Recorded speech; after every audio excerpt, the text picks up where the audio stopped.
Ndugu wa Tanzania wenzangu, nilisema awali kwamba jukumu la pili baada ya kuzalisha umeme ni kuusafirisha. Sasa kuusafirisha umeme maana yake ni kujenga laini kubwa za msongo au voltage kubwa ambazo zinaweza zikaubeba ule umeme kutoka unapozalishwa mpaka kwenye vituo vya kupoza umeme, lakini hatimaye kusambaza sasa kwenda kwa watumiaji wa umeme.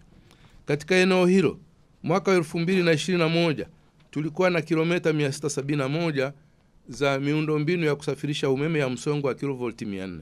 Lakini tunavyoongea leo tumefikisha kilomita 853.75 ndani ya miaka 4, ambalo hilo pia ni ongezeko kubwa sana.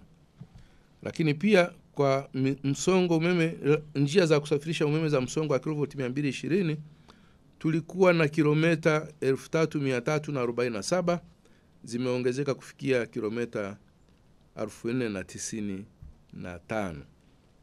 Msongo wa kilovolti 182 mwaka 2021 zilikuwa kilomita 1825, zimeongezeka sasa kilomita 116 zaidi na tumefika jumla ya kilomita 1941. Msongo wa kilovolti 66 tulikuwa na kilomita 580, hatujaongeza katika eneo hilo, bado tunazo kilomita 580, kwa sababu lengo sasa la shirika na wizara ni kwenda katika kusafirisha umeme kwa kutumia voltage kubwa zaidi ili tuweze kufika nao maeneo ya mbali zaidi.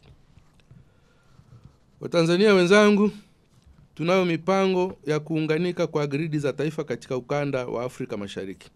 Tumefanikiwa kuunganisha gridi za umeme za taifa kati ya nchi ya Kenya na Tanzania.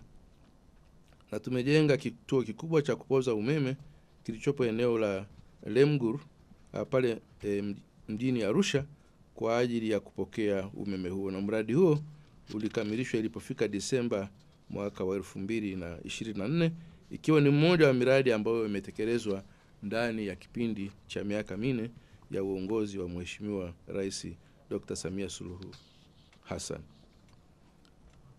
Lakini pia kama mnavyofahamu, yawezekana wengine wetu hapa mmekuja Dodoma kutoka Dar es Salaam kwa kutumia treni ya SGR. Sasa SGR ile tunasema inatumia umeme. Na umeme unaotumika pale nao ni umeme ambao unazalishwa na TANESCO. Kwa mafanikio mengine tunayojisifia katika eneo hilo ni kuweza kukamilisha miradi ya umeme ambayo inalisha treni ya SGR na hivyo kuifanya iweze kusafiri kutoka Dar es Salaam mpaka kufika Dodoma bila usumbufu wowote. Na nina imani kwamba hiyo nayo imekuwa ni sehemu kubwa sana ya mafanikio ya serikali yetu ya awamu ya 6. Mapinduzi makubwa katika sekta ya usafirishaji. Sina takwimu sawa sawa, lakini yawezekana. Sina takwimu sawa sawa kuhusu South Africa, lakini yawezekana chini ya Sahara, chini ya jangwa la Sahara, ikawa ni nchi pekee Tanzania ambayo sasa tuna treni ya umeme. Kwa ni jambo la kujisifia, ni jambo la kuipongeza serikali ya awamu ya 6 kwa juhudi kubwa ambazo imeweza kufanya kututofautisha sisi wa Tanzania na wenzetu wengi walioko chini ya ukanda wa jangwa la Sahara.